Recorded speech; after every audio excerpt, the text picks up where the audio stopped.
So you're probably all going to want to have a few recipes in your repertoire for later on.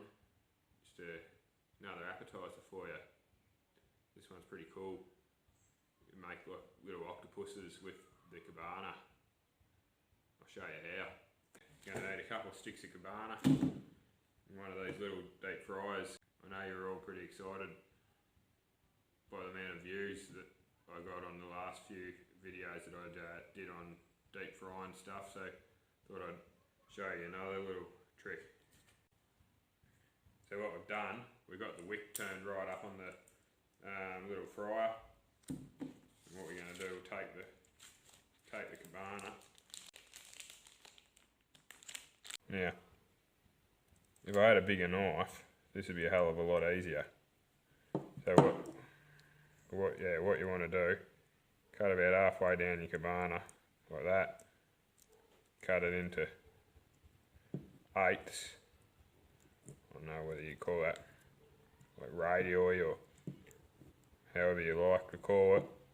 Cut it down like this. What I've done, I've cut it into eighths, like radii like that.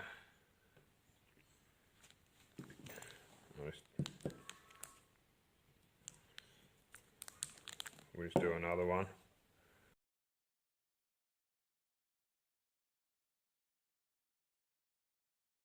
Now what you want to be in the business of doing is dropping them directly in your deep fryer. Just let them fry off there for a little bit. Yeah, the whole frying process, you don't really have to be worried about cooking them. You just want to make them look good, because these things, like cabana, you can eat that raw, so you can pretty much cook till you like the look of them.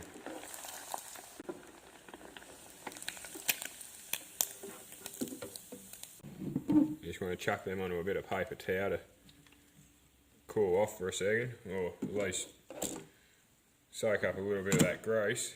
You can basically, if you can't afford to have seafood like for appetizers at your next party, you can make it basically from things you got laying around. So a bit of cabana, chuck it in the fryer, and you got little octopus for appetizers. Put a toothpick in them and you're good to go.